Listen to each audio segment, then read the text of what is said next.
get you to look ahead for us to talk about what is realistic overall in terms of passage and in terms of getting work done. Donald Trump said he's going to get to work first thing in the morning, if not later today, certainly Monday morning. What do you think he'll be doing right away? What should the priorities be, Senator? The priority should be getting rid of the job-killing regulations that Obama put in place. President Obama, you remember he said he had his pen, he had his phone. He went around Congress and did so many things through executive order. All of the terrible things that President Obama did to the economy can be undone like that. And I suspect that Donald Trump is not going to sit around and rest on his laurels. I suspect that on day one you'll see half a dozen, maybe a dozen regulations repealed. The Senate wants to do the same thing. We're talking about meeting as often as we can, maybe even 24 hours a day, to repeal regulations through something called the Congressional Review Act that allows for a majority vote to repeal regulations. We want to unleash the American job engine and get government out of the way, and we want to see growth like we had maybe back under Reagan's administration.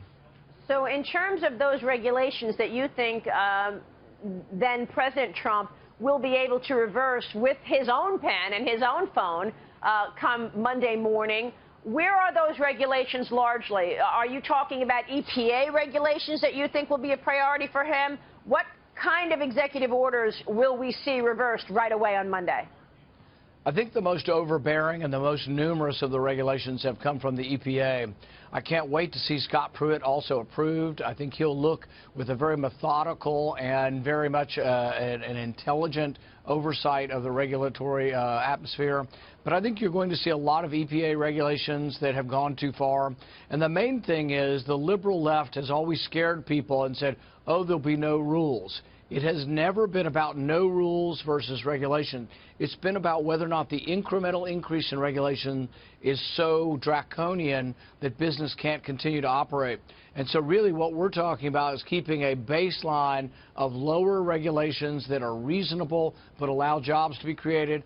And I promise you, you're going to see a big flurry of this on day one. Senator, I'm glad you brought up Scott Pruitt and his confirmation probabilities. Let me get you to take a look at what we've seen this last 2 weeks in terms of these confirmation hearings. Some of them quite nasty. Elizabeth Warren attacking a number of Trump's picks. Bernie Sanders sort of belittling in some ways as well. What was your takeaway in terms of these confirmation hearings that we've seen? Wine, wine, wine. Sour grapes. Get over the election. Let's start working together to try to, get the jobs unlocked and get America working again. But, yeah, I've seen a lot of petulance and a lot of personal attacks, and some of them just, frankly, disgusting. One senator saying, oh, America's not a compassionate nation and we have more childhood poverty than any other country. Hogwash. Travel the world and see how much better we have it here in our country versus India, Africa, Central America, South America, you name it. America has an amazing ability to create wealth, and we have done it for 100 years or more. And for people to say this is the worst place on earth, they are so out of touch, and they're showing themselves to be out of touch with these kind of remarks. Well, I mean, are they well informed? For example, a lot of the things that some of them have brought up, I scratched my head and thought, well, is this central to what this person is going to be doing? For example, Bernie Sanders, asking Stephen Mnuchin about access to mortgages, and then Elizabeth Warren asking Betsy DeVos, has she ever taken out a student loan?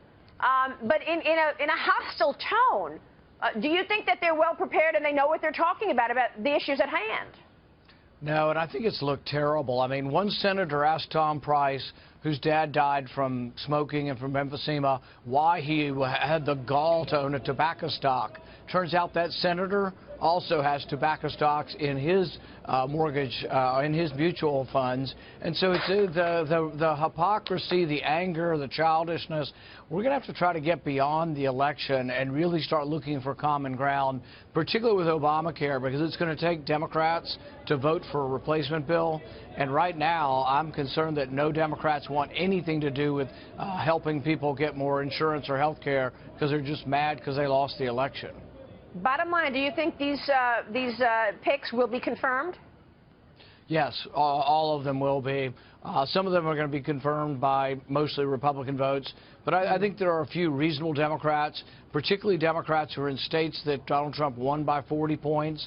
They ought to think long and hard before just, being a carte blanche no on his nominations. Because from talking to him, I think he's not afraid to go to their states and let the people in their states know what their senator's doing up here. And that's going to be an important part of replacement, is that Donald Trump's the kind of president who will show up in different states around the country and say, we need replacement and we need your senator to vote for it.